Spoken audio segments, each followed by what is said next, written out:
Il est 20 h à Batiam, dans le département des Bamboutos, région de l'Ouest Cameroun. Mesdames, Messieurs, bonsoir. Merci de choisir Equinox Télévision pour vous informer. Innocent Nazé, good evening. Good evening, Julien Beth Besai, and to your viewers, good evening, and thanks for joining us in this edition of the 8 p.m. bilingual newscast on Equinox Television. In our top stories, in order to avoid another volcanic eruption and equally earthquake among Cameroon that will cause enormous property destruction, university authorities are equally compiling some measures in a building code book to ensure that if any eruption or earthquake is to occur in the nearest future, no damages should be recorded like that of 1999. And will equally tell you how the pioneer vice chancellor of the University of Buea is planning to launch a building code book that will contain measures to avoid such a catastrophic eruption or earthquakes. And will equally paint to you the town of Buea, that's a day after the burial of Padre Kema, that is in Moliko, in the southwest region of the country, in this newscast. À peine lancé, le recrutement de 2000 enseignants dans les universités d'État alimente de vives controverses. La sélection des candidats serait émaillée de graves tripatouillages, à en croire certains enseignants recalés. La polémique est une tache noire dans la mise en œuvre de cette instruction du président de la République. Voilà tout pour le sommaire. Les détails, c'est dans un instant.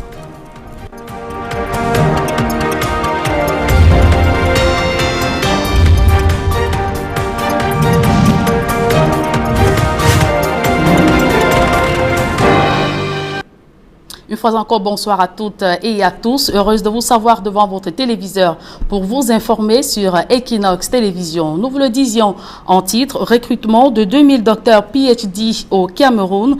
Les enseignants recalés sont très en colère après la publication de la liste des recrues pour le compte des universités d'État.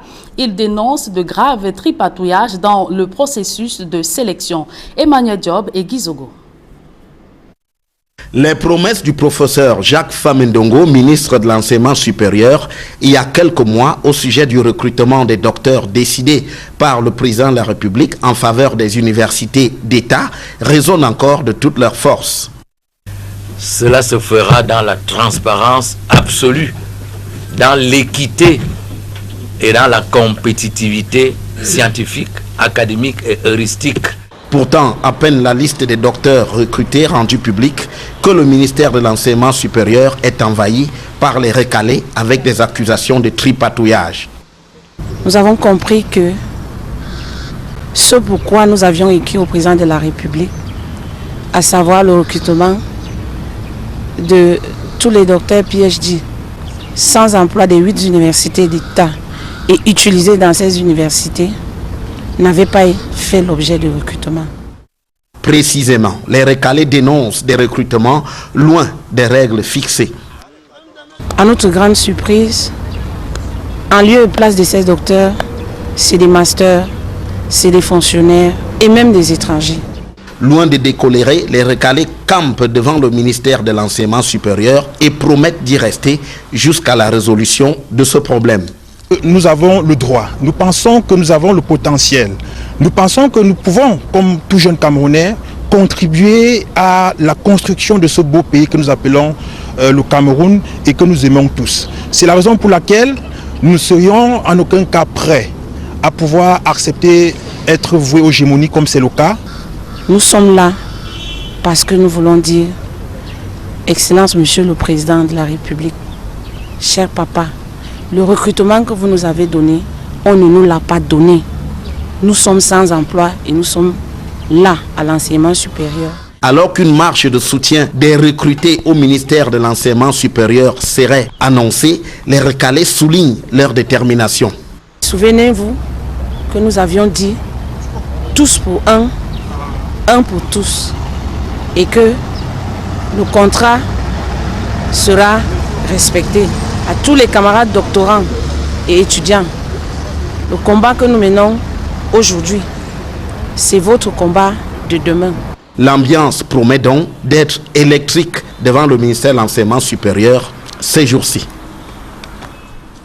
Bientôt la fin des travaux de construction de l'immeuble siège de la mairie de Yaoundé 6. Le taux d'exécution est d'environ 98%. Il ne reste plus que l'équipement du bâtiment en mobilier et la délocalisation du stade de football qui jouxte la mairie pour que tout soit prêt, tel que l'exécutif communal vient de le constater. Emmanuel Diop et Marcelin Gansson. Au loin, le nouveau siège de la mairie de Yaoundé 6 attire les regards. L'on est encore plus rassuré en parcourant l'édifice de fond en comble. Il est quasiment prêt à recevoir les services délocalisés à Etouguébé depuis que l'ancien siège avait été réduit en cendres par un grave incendie. Le taux de réalisation au niveau du bâtiment est de 98%. Donc c'est la dernière phase qui consiste à équiper les bureaux. C'est cette phase-là qui nous reste et l'entrepreneur est fin prêt. Il attend juste l'autorisation du directeur général du FECOM. Dès qu'on l'aura, il va apporter les meubles et tout sera parfait. Ce n'est donc plus qu'une histoire de quelques semaines pour voir enfin le personnel communal de Yaoundé 6 travailler dans un cadre propice au rendement attendu. La seule équation qui reste à résoudre est celle de la délocalisation de ce stade de football qui jouxte la sous-préfecture, la nouvelle mairie et le marché Acacia. Il y avait de la résistance, mais avec le nouveau sous-préfet qui est arrivé, il a eu à dialoguer et à convaincre les jeunes que ce soit la mairie qu'on est en train de construire, qui est quand même une mairie avant-gardiste et tout, que ce soit le stade qui était là, qu'on a juste délocalisé à quelques mètres, tout ça est important pour le développement de la commune de Yaoundé 6. Donc ils ont compris et c'est pour ça que vous avez pu constater que les jardins sont déjà en train d'être finalisés. Le nouveau stade en construction, le voici. Il est situé à moins de 5 minutes de l'ancien et les travaux évoluent à un rythme satisfaisant. Il reste la phase de finition, c'est-à-dire dès que les engins vont finir de passer les couches, il va falloir que le topographe vienne faire le tracé définitif et mettre les gradins et le stade sera prêt pour servir nos populations parce qu'il faut bien qu'ils aient un corps sain dans un esprit sain. Et nous mettons aussi la priorité sur ces infrastructures sportives-là. Avec un immeuble siège et un stade de football flambant neuf, la commune d'arrondissement de Yaoundé 6 a de quoi se vanter. Bon à savoir, 5 communes sur les 7 que compte le Fundi ont déjà leur propre siège. Mais il a fallu du temps pour en arriver là. Et l'exécutif municipal de la commune de Batiam dit adieu à la population, laissant derrière lui des chantiers inachevés, en l'occurrence celui d'adduction en eau potable à l'abandon depuis 3 ans. Du moins, le budget 2020 a été voté à près d'1 milliard de francs CFA pour la nouvelle équipe qui sera élue au soir du 9 février 2020. Plus de précisions avec Jean-Paul Chouniat et Raphaël Tico. Les populations de Batiam dans les Bamboutos peinent à boire une eau potable depuis des années. Nous avons nos réseaux qui ont été détruits par les projets routiers. Et dans le cadre de ce projet, il est prévu des déplacements des réseaux qui ne sont pas effectués parce que l'entrepreneur en charge n'a pas exécuté les travaux dans les délais. Nous avons des retards de plus de 3 ans. À l'exemple de l'eau potable, il y a aussi l'éclairage public, l'électrification des villages du groupement Batiam, le reprofilage des pistes rurales et le bitumage des routes principales. Autant de chantiers qui ont piétiné durant l'année 2019, hissant ainsi à 61% seulement le taux d'exécution physique du budget d'investissement public. Le projet devrait commencer, il aurait dû commencer, mais nous sommes en arrêt d'engagement, c'est-à-dire que nous sommes obligés de stopper parce que le maire, depuis que le décret de la convocation du corps électoral a été publié, tous les maires ont arrêté les engagements et il n'y aura que le prochain maire qui pourra prendre en charge ce projet. Ce n'est plus nous. Parvenu en fin de mandature, le conseil sortant à sa dernière session vote le budget 2020 de la commune de Batiam, équilibré en recettes et dépenses, à la somme de 998 741 000 francs CFA, connaissant ainsi une augmentation d'1 800 000 francs par rapport à l'exercice 2019. La décentralisation va nous permettre de faire beaucoup de choses, d'être plus présents dans tous les secteurs de notre communauté, d'avoir une initiative sur les perspectives de développement, en ce sens que tout ce qui est prioritaire dans notre commune nous devons les mettre au devant. Dans l'attente du nouvel exécutif municipal, au sorti des élections du 9 février 2020, la commune de Bacham signe une convention sous l'égide des Nations Unies avec une ONG locale pour l'atteinte des objectifs de développement durable. Cette convention va permettre à notre commune d'aller au-devant du développement et de la lutte profonde contre la pauvreté dans les 17 secteurs des ODD définis par les Nations Unies. En se séparant des conseillers municipaux, l'exécutif de cette commune offre des tables bancs aux établissements scolaires délabrés et débordés par l'arrivée massive des élèves déplacés des deux régions en crise, du nord-ouest et du sud-ouest, limitrophes à l'arrondissement de Bacham, à l'ouest Cameroun. Aujourd'hui, ces enfants vont bénéficier de meilleures conditions, de meilleures commodités, et ceci, ça leur permettra effectivement de travailler, d'être à l'aise dans leurs études. C'est un don important que nous apprécions à sa juste valeur. Du moins pour les municipales du 9 février prochain. Seule la liste du RDPC a été retenue dans cette localité. La bataille de positionnement en interne s'annonce déjà rude pour la conquête du fauteuil municipal. Faire des différences ethniques un atout pour la transformation du Cameroun. Tel est le message de l'Église évangélique du Cameroun face à la montée de la haine tribale dans la société camerounaise. L'EEC met en garde les Camerounais contre cette dérive dans le contexte actuel. C'était ce dimanche à l'occasion du culte des récoltes d'Alastiana, Donald Brice Kamgan. L'actualité sociale au Cameroun est marquée depuis plusieurs mois par une exacerbation des clivages sociaux avec pour référence une tendance au rejet de l'autre par le simple fait de son identité sociologique. L'Église évangélique du Cameroun n'est pas indifférente à cette crispation contraire au fondement même de l'existence humaine, axée sur l'acceptation de l'autre. Qu'un homme ou une femme ne soit pas jugé pour être maire, pour être député, pour être président de la République, pour être pasteur, pour être président de l'Église, sur la base de ce qu'il est, il est autochtone ou allogène. Parce que finalement, qui de nous est autochtone ou allogène? Nous sommes tous des étrangers sur cette terre. Et parce que nous sommes tous des étrangers sur cette terre, nous devons nous accepter tels que nous sommes et nous évaluer, nous choisir, composer ensemble sur la base de nos compétences, sur la base de nos qualités, sur la base de ce que Dieu a mis en chacun de nous. La prédication du jour invite à la réjouissance, mais pas dans le déni des angoisses qui tourmentent le quotidien des citoyens camerounais en ce moment et des fidèles en particulier, mais dans la foi que les épreuves ne sont pas insurmontables. La réjouissance, ce n'est pas en quelque sorte une sorte d'ignorance de la situation qui préoccupe. Non, c'est en fait retrouver la sérénité et de dire notre vie est entre les mains du Seigneur. Notre vie dépend du Seigneur et c'est la raison pour laquelle nous nous réjouissons. Et parce que notre vie dépend du Seigneur, alors nous nous appuyons sur lui pour avoir la force d'affronter les situations que nous traversons. Message à méditer pour les fidèles de la paroisse du cinquantenaire à l'occasion de la fête des récoltes.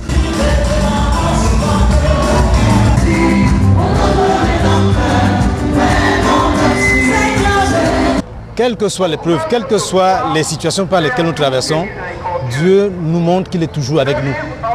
Et le pasteur a bien fait de revenir sur le texte de la semaine dernière, sur les épisodes d'Étienne. L'EEC, dont la mise en service officielle d'un nouvel immeuble à Makepe, convainc de la solidité de l'Église sur la voie de la réconciliation afin de conjurer les démons de la division. Le message du vivre ensemble a également été repris encore ce dimanche à l'Union des Églises baptistes du Cameroun. Assurer des fêtes de fin d'année sereines aux populations et redoubler de vigilance face aux actes de grand banditisme, ce sont les principales recommandations du gouverneur de la région du littoral aux plus de 500 personnels de la police promus au grade supérieur par le président de la République dans le littoral. Je vous propose d'écouter quelques promus au micro d'Equinox Télévision. Être heureux et satisfait après 3 ans de Dieu là-bas. Et je dis un merci particulier au Seigneur Jésus qui a permis que je puisse porter ce galon. Un sentiment de fierté. Vraiment, je dirais merci. Merci à mes différents chefs qui ont su cadrer mes pas pendant ma carrière. C'est 9 ans aujourd'hui, 9 ans de travail, 9 ans de progrès, 3 galons. Je dois redoubler d'ardeur au travail. Je dois travailler plus pour aller au grade supérieur. Je remercie également ma hiérarchie qui j'ai fait 4 ans sans avoir un petit couac. Je remercie également toute ma famille qui m'a soutenu de près ou de loin. Je remercie vraiment tout le monde. Ça n'a pas été facile pour moi, mais Dieu est grand Aujourd'hui, je suis inspecteur 2e grade.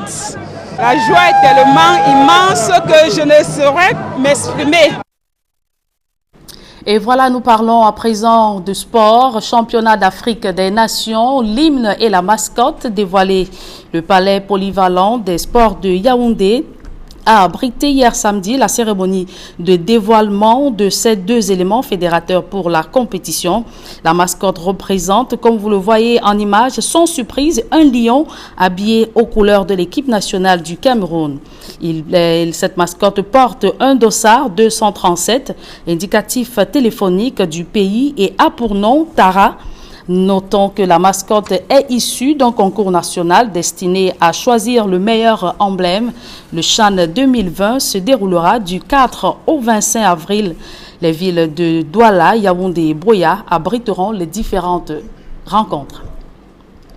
À présent, la deuxième partie de ce journal, elle est en langue anglaise avec vous, Innocent Nazé. Good evening once again. Merci Julien Berthesay. Good evening to you and to our viewers once more. Good evening. Thanks for staying with us. It is a quiet town of Boya in the southwest region of the country this Sunday, December 15th, 2019, a day after the state funeral accorded Patrick Ekema, late mayor of the Boya Council. Saturday, the regional chieftain witnessed special deployment of troops for a hitch-free ceremony. Ekema Patrick finally lays to rest is considered by his collaborators he had left behind as Hercules of at times. Derijato tells us more. To many here, the sun has finally set in this town called Boya.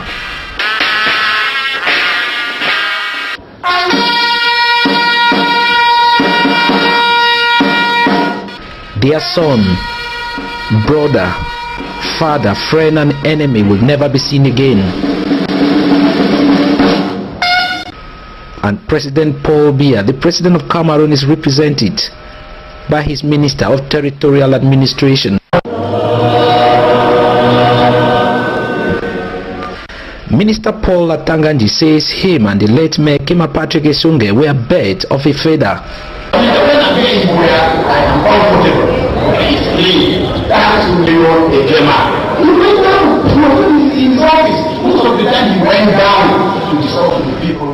The late mayor of Boya is finally laid to rest in his native town Boya, a town he fought with all his might to protect.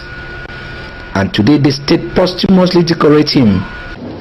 In the name of the President of the Republic and by virtue of powers conferred on us, I now raise you posthumously in the dignity of Commander of the National Order of Bani.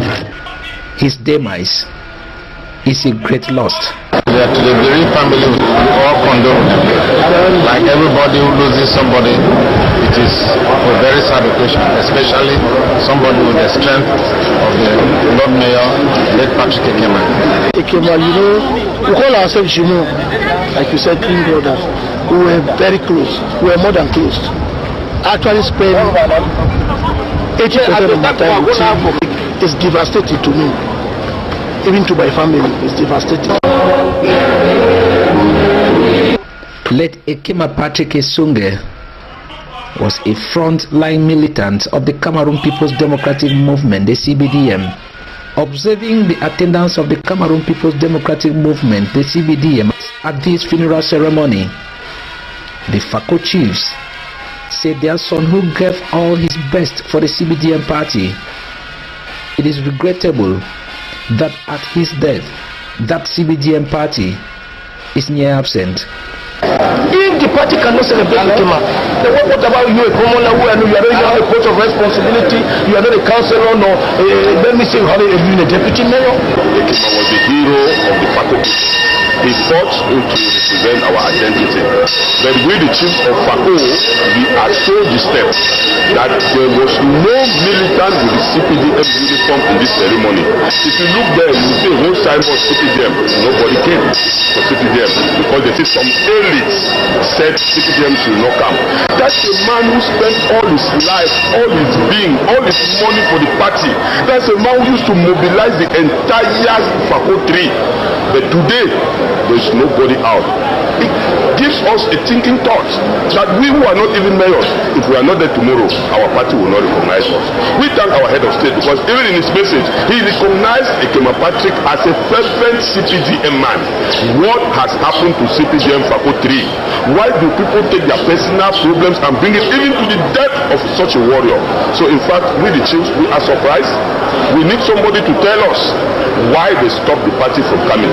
To Minister Paul Atanganji, he will only mourn the late Mayor Ekema Patrick Esunge when the town of Buea is not kept this clean the way Mayor Ekema Patrick Esunge left. As the Buea people finally bid farewell to their mayor and brother, speeches made here at the Independence Square were pregnant. We can only say that you fought a good fight and may you rest at the bosom of the Lord. The struggle continues. As you go, there is a duplicata of many more pathways, and we shall continue the battle. Stay well, my brother, Ajay. But whatsoever comes up next, peace, is what a Buea man, a Southwesterner, and a Cameroonian want. For nature, from where all came, remains the only and final judge. Good night, my dear friend. Lay down and take your rest, and on the flight of angels, take thee to thy eternal rest. God bless you.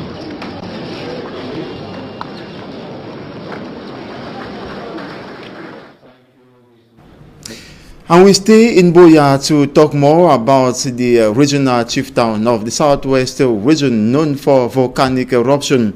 The active volcanic mountain of Buea violently erupted in 1999, which was accompanied by earthquake. The pioneer vice chancellor of the University of Buea, Dorothy Njoma, is worried that if such an incident occurs again, damages will be enormous because of tall buildings that are constructed with no attention to the building codes in eruption-prone zones. It's against this backdrop that Professor Ndongnui Samuel, Deputy Vice Chancellor of the University of Buea in charge of evaluation, held a press conference ahead of the launch of the building codes book to take place. That will be next Tuesday on the campus of the University of Buea. Here now is an excerpt of Professor Ndongnui Samuel, Deputy Vice Chancellor of the University of Buea, who was speaking during the press conference to Derry Jato. Take a listen. It's a book which was conceived by the pioneer Vice Chancellor of the University of Buea, Professor Dr. Dorothy Njoma, after the 1999 eruption, during which there were earthquakes associated with that eruption, and the earthquakes, we all know, destroyed some houses. But fortunately at the time there were not many story buildings in Buea or around the mountain, including Limbe. But since then, we've had mushrooms of story buildings coming up all over. The town has developed, Tiko, Mutengene, Limbe and other areas. And Madame Njoma realized that these buildings were coming up without any building codes, especially the mini-cities which are built around Moriko for students. She got very scared about it because she thought that if the same magnitudes of earthquakes that accompanied the 1999 eruption were to occur again, she wondered if those structures would still stand. Then she realized that there were no codes that were being respected in building. No earthquake codes. People just build what they could build overnight And she therefore then asked me to come up with a building code for the area. But before that, we had to go to meet experts in Algeria, where we know there are very strong earthquakes, to know exactly how to go about it. And my colleague here, who also runs the LIRA 2030 grant, went to Belgium and then to Hawaii in the US and to other areas, and we gathered information on how to go about this. And we are delighted that at last we have come up with this building code, and that is what we are going to launch on Tuesday. Briefly, that is exactly what this is all about. The significance of that plan? The significance is that from now henceforth, the councils will be able to give out this code to people when they are giving out building permits. Because the councils give out building permits, but which are not accompanied.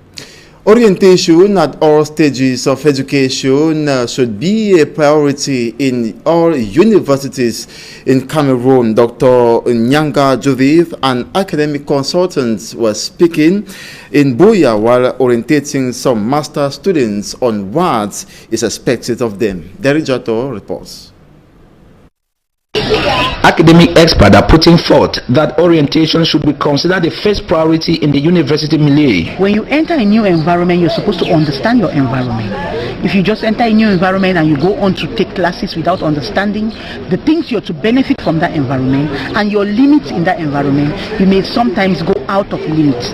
And then sometimes you live in that environment and go out without enjoying the benefits you were to get.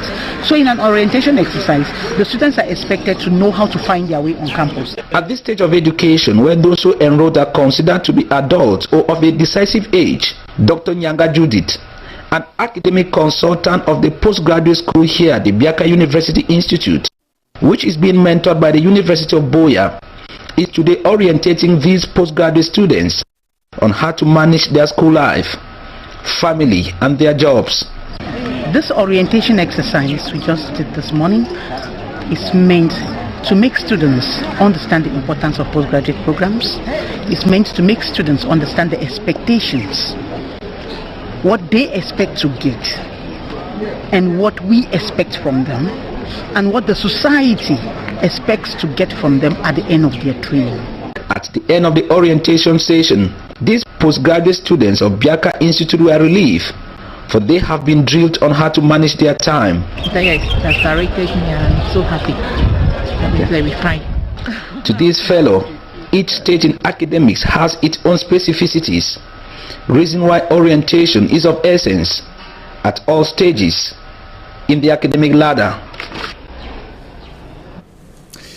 A Cameroonian has called on his brothers and sisters spread all over the national triangle and equally the diaspora to equally become benefactors to persons who are suffering in the society, and equally those who are victims of the Boko Haram hostilities in the far north region of the country, and equally internally displaced persons and refugees of the Anglophone crisis in the two English-speaking regions of the country were speaking while receiving an award for his humanitarian activities. More in the following report.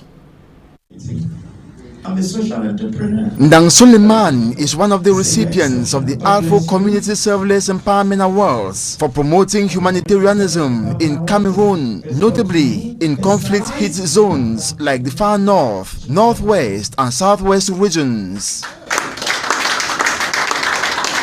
He receives these awards today with joy, but wants other Cameroonians to be more joyful. Reason why he is preaching the charity gospel. Always share, always give, no matter your situation, no matter your condition, no matter your financial status. Giving is more better than receiving. So that's why I got my inspiration from my late grandfather. He says the underprivileged in the society, Boko Haram victims, internally displaced persons, and refugees of the Anglophone crisis should not be abandoned like outcasts, but merely unfortunate brothers and sisters who need benefactors to be part of life. Giving and giving and giving without expecting anything should be our daily life activity. Ndang Suleiman, acknowledged by Grass to Grace for its relentless humanitarian and developmental activities like feeding, clothing, handing of didactic materials to school-going children in the conflict-hit regions, plus academic awards, as well as assistance in the realization of community structures in troubled localities for a better Cameroon. And that's it for this 8 p.m. bilingual newscast on Equinox Television. Thanks so much for watching. Do have a wonderful evening. Tomorrow is another day.